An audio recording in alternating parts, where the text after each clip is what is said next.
I must have absolute silence. Excelsior! Oh. Now then, Geek Files, how are we all doing? Greetings and salutations. Yep, so we're here with our Powers Season 2 Episode 4 review. Yes, it's a bit of a strange place to start reviewing a TV show. Yeah. But as you know, regular Geek Files will know we have quite a big TV schedule to review. Yeah. And then, as everything's ended, we have our catch-up list, and you told me I needed to watch this. Yes. So the reason we start on episode 4 with season 2 and not episode 1 is because I have to binge watch. Yeah. To catch up. Yeah. And episode 4 is this week's.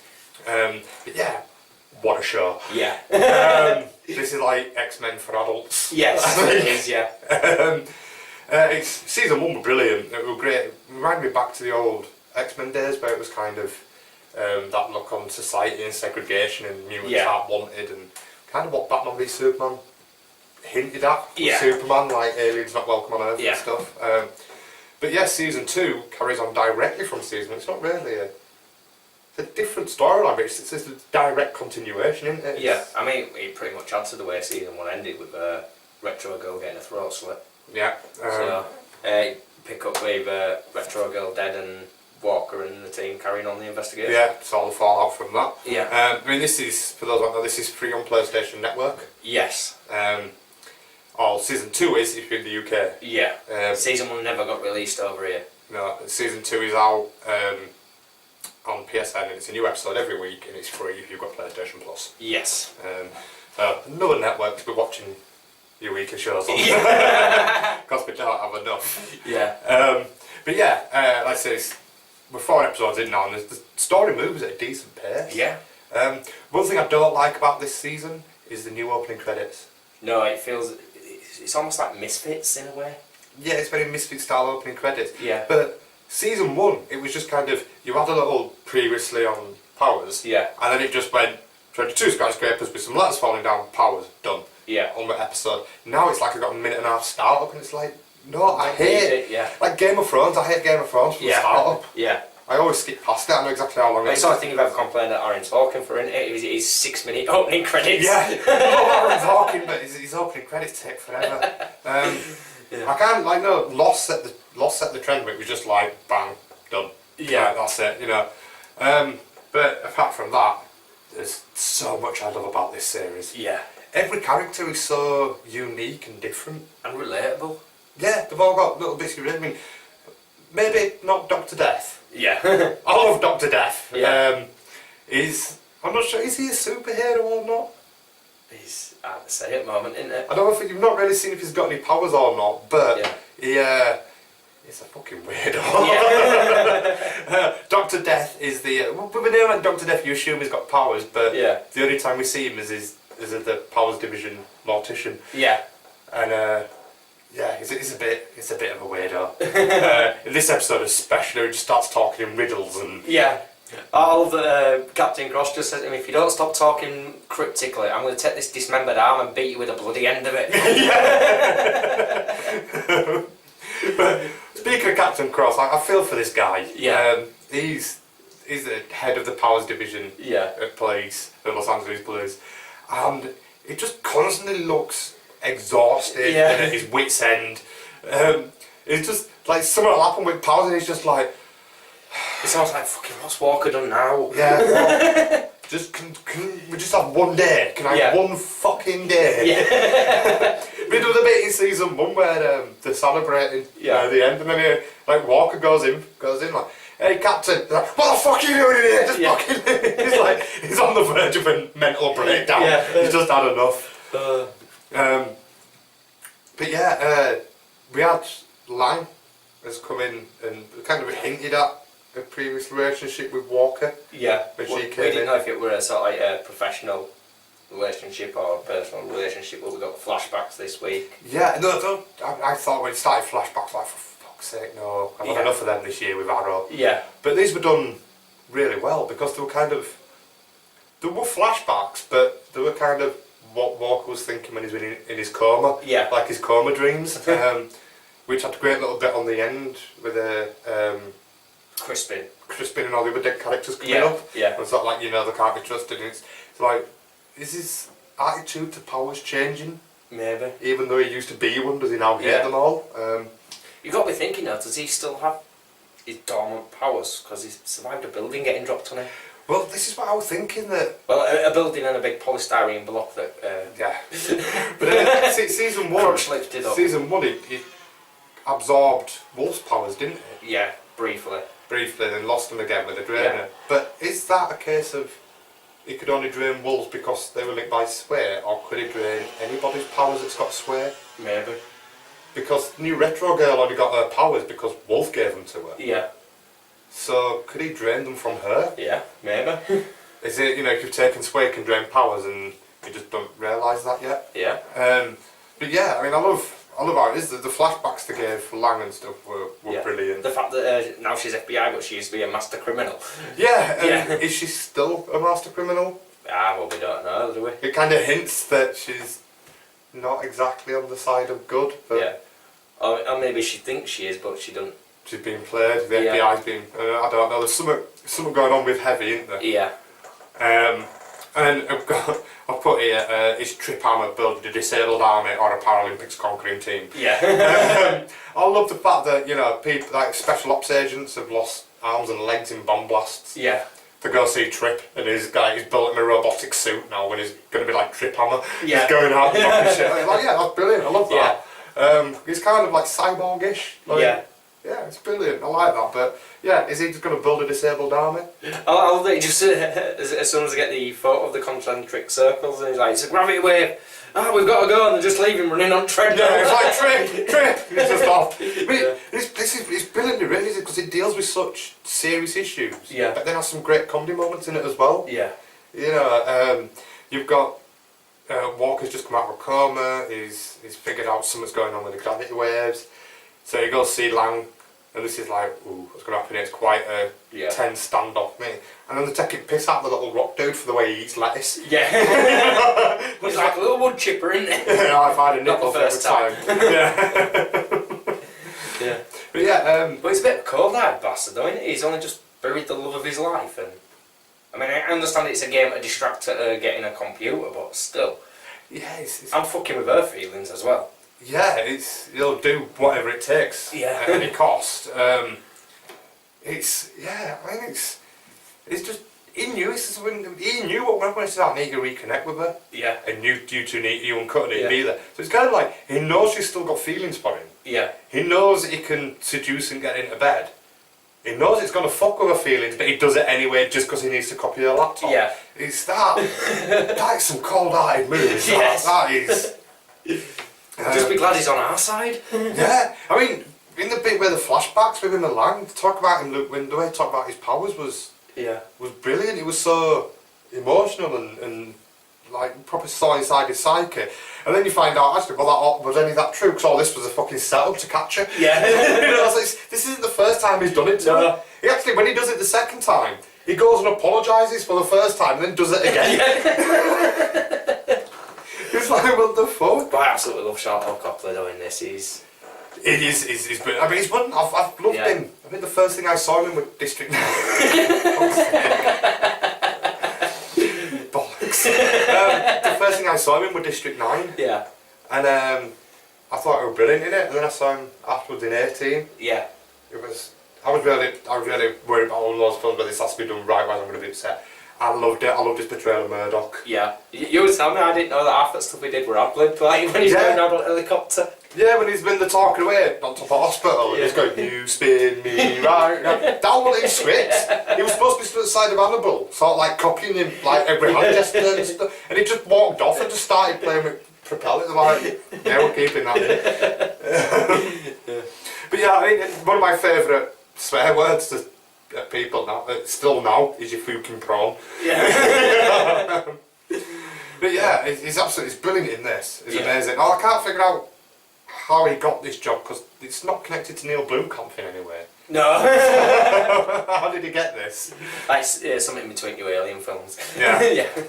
But going back to Powers anyway, more about when he seduced her into bed and stuff. Yeah. That That was a bit messed up, wasn't it? has got to be one of the most fucked up sex scenes I've ever seen on TV. It's one of those where it's like, this is quite hot and steamy. Yeah. She's got a fucking tail. Is this hot and steamy? She's purring like a car's. It's the wrong different type. That's a wrong different type of pussy for what I'm saying. But yeah, she's fucking crazy in bed. Yeah. And that is one messed up sex scene. Oh, without a doubt. And I loved it when she figures out that they're coming in for a computer. Yeah. First thing his partner does is throw a glass of water at her. He fucking sends her batshit crazy. It's like, brilliant. So he harks back to the flashbacks where she goes, oh, you got me back against water and you know I hate water. Yeah. Yeah. He's like, just throws a glass of water on her face. Like, you don't fucking throw water on a cat, it'll scratch your fucking face off.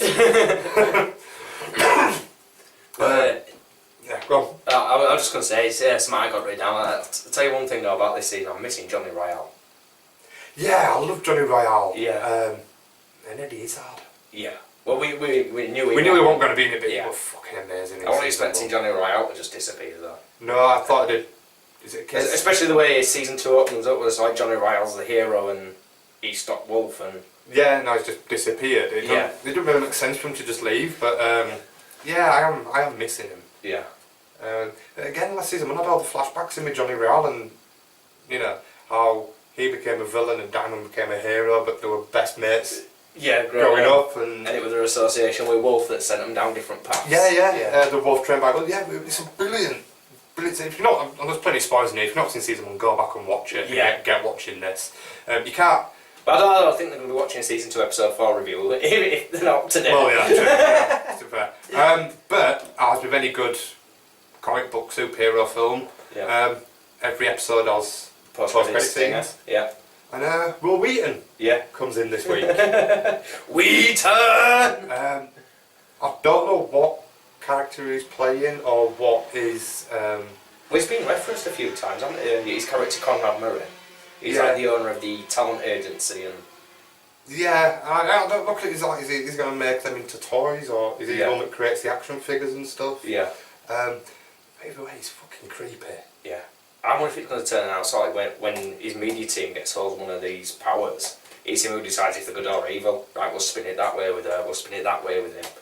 Yeah, I honestly think the way we're looking at it, because you're perfectly symmetrical and stuff, like he designs the toys for them. Yeah. Because he's got this weird kindergarten thing with kids. Like a crash with kids, and he's playing with all superhero toys, and it's like, is that, I'm hoping that's a focus group for the figures, because the way he talks to New Retro Girl and the way he acts is like, it's creepy. That's you're looking at him going, is Will Wheaton a paedophile? I'm not sure I'm comfortable with this implication. But yeah, it's definitely weird. Yeah. He's not based in reality, is he? He's quite unhinged. Oh, I only see like 10 seconds of him. Yeah, he's only on end credit on it. And you think, you're looking thinking, you are seriously living in your own little fucking bubble. Yeah. This is, and nobody dares say no to him. No. Yeah, I think it's going to be interesting to see where that is and where this is going. Yeah. But yeah, and anything else to add to this? Cause I think missing, Silver, Michael Madsen's character, is it Silver Strike? Yeah, Super Shocker. Super Shocker, yeah, missed him this week. Yeah, I did miss him this week. The way he came in and in episode 3 and just sort of like stopped Hell's Night, fucked off again, and was like, we haven't heard from him this week. Is he not needed now? Because everyone's got New Retro Girl, so he's not. It was kind of, he jumped in. Endorsed her. He jumped in, picks her up, and that's kind of, everyone sees that he's passed on the torch to her, he can go now. Yeah. You know, he wasn't needed for 2 decades because they had Retro Girl. And he's got to have a bigger role to play though, hasn't he? He's got to. I mean, it's great seeing Michael Marsden back on TV. Yeah. I've always loved that guy. Madsen even. Yeah. I've always loved him. And the other thing as well, this is going back to episode 3, the way it ended with the creepy dude doing the singing in the rain dance at the end. Where were he this week? Yeah, is it Heavy? I think it's called? Or, well, he's a lifter. Yeah, they said there's 2 that they know of, and they think it's Heavy. Who, when they showed the picture this week, it were a really old guy. Yeah. Yeah. And this were a young guy who were doing the singing in the rain dance, so maybe it's the second lifter. But it's, it's... Just, I wanted to see more of him. Just like, here he is. Well, not showing you him now. It's, he'll pop up in a couple of episodes. I've just dropped it over on someone and I'm going to go Do a dance. Let's sing in the rain and walking off like that's all right, mate. Well done. Yeah. You go, fella. Yeah. But I love the idea that when the building collapsed and they first get there, Yeah. they just assume it's the fallout from Super Shocker. Yeah. And like the city's gonna have to pay compensation to cover for him. Yeah. And it's like, yeah, I like it's got that side of it. Like, oh fuck, but this wasn't even a hot zone. Why the fuck is he? Why is that building being hit? Yeah. I like the idea that the company's got that the city's got this insurance policy backup to pay out for superheroes. Well, this is something I've always had on about because this is a Marvel comic that's Yeah. not set in the Marvel universe. It's pretty much like Watchmen. Yeah. So it's going to get rebooted that it created the entire universe. No, but I've always loved the Marvel storyline of Damage Inc. Yeah. Who basically sort of like after there's been a big like Avengers 1 Battle of New York, they're the ones who've got to come in and clean it up. Clean it all up and pay out insurance for people's businesses that are being wrecked and... yeah, it shows you that like, you know, the heroes come in, fuck shit up, save the day, and go and it's like, yay! Yeah. What about the dude in corners going, just been my family bakery for 60 fucking years. My falafel stand! what do I do now, dickheads? You know? And that's how you get that hatred for... And that works, but it's always an underlying theme in this, that it's humans beat powers. Yeah. Because it's like, you know, well, we don't want you here, you wreck everything. No, we're here to save you. We don't need fucking saving, it's you we need saving from. Yeah. You know, it's that guy going to go rob that bank, so I stopped it. Yeah, well, thanks for that, but now you've just wrecked my fucking house and I'm unemployed and I'm nowhere, I'm homeless now. Yeah. You know, you could have left the fucking bank get robbed, it's insured, leave it be. Yeah. You know. So yeah, it's great how it kind of, like I say, it reminds me very much of old school X-Men. Yeah. In that it's a superhero show, but very rarely don't have that much superhero powers are the underlying issue, aren't they? Yeah, you don't really see that many powers a lot. Yeah. But yeah, it's kind of like this underlying theme running through as us with segregation type thing. Yeah. And it always focuses on the fallout of stuff. Like I know we're going on a lot of it because we haven't covered it before, but in season 1 when they get the drainer, and they're all celebrating because now they've got a way to drain powers. Yeah. And nullify them, basically nullify them. And then it's kind of like, well, who drops it first? Yeah. And it's like, you know, some, the humans are going, this is brilliant, we've levelled the playing field against powers now, and the powers are going, you're going to kill someone with this. And and they do. You know, it's like, fuck what we created. And it's that of, this is not a defence mechanism, this is going to turn into a weapon. And it's in the right hands. And so yeah, it's like, I'm loving it. I'm absolutely loving it. I think it's a great thing to replace Agents of S.H.I.E.L.D. Yeah. I mean, it's only took me a year to get you to watch it. Just be one of those, I'll get around to it, and I'll watch, fuck it, everything's finished, but watch episode 1. Like, I think I watched, season 1's 10 episodes, and I watched 6 of them in one night. Yeah. And then polished them off the next day. I got up the next day, did all my work, and then got back home, and like, back on again. Well, my Facebook Messenger was just going on like, this is awesome, this is mental, superhero throat slit, this is brutal. Just you're getting messages like, this is brilliant, fucking loving this. Fucking superhero got the throat slit, this is fucking brutal. Yeah. And it is just like, you know. I'm going, yeah, I know, I've seen it. It's one of those, but you have to talk to someone about it though. Yeah. It is, I adore it, I think it's amazing. Yeah. But yeah, if you're watching this and you haven't seen Powers, but why the fuck you're watching this? Yeah. But yeah, we highly recommend this. Let us know what you think. I mean, who is your favourite character in it? Yeah.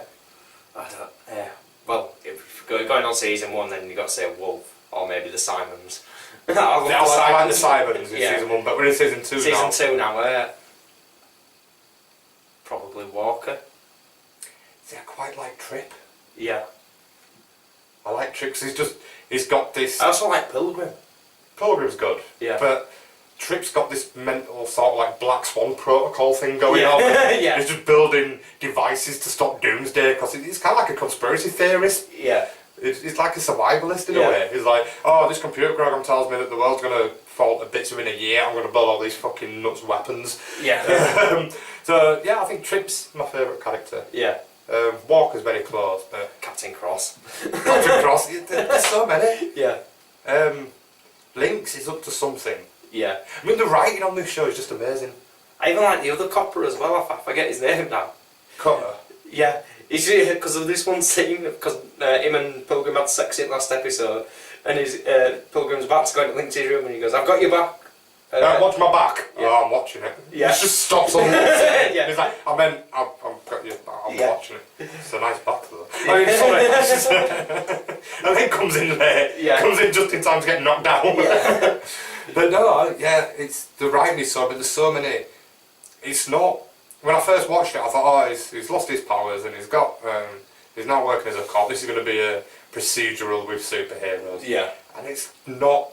No. A procedure, and there's so many different underlying themes. Like I said, you've got the. It's a continuing arc. It's not a big bad of the week or let's solve this week. Yeah, but you've got so many underlying themes that one week it's always be them. The next week is 5 minutes later is following on the overriding story arc. But then you've got this character development with Callista going back to her dad, or and it's like there's so many different stories going on at once, but tying so beautifully. Yeah.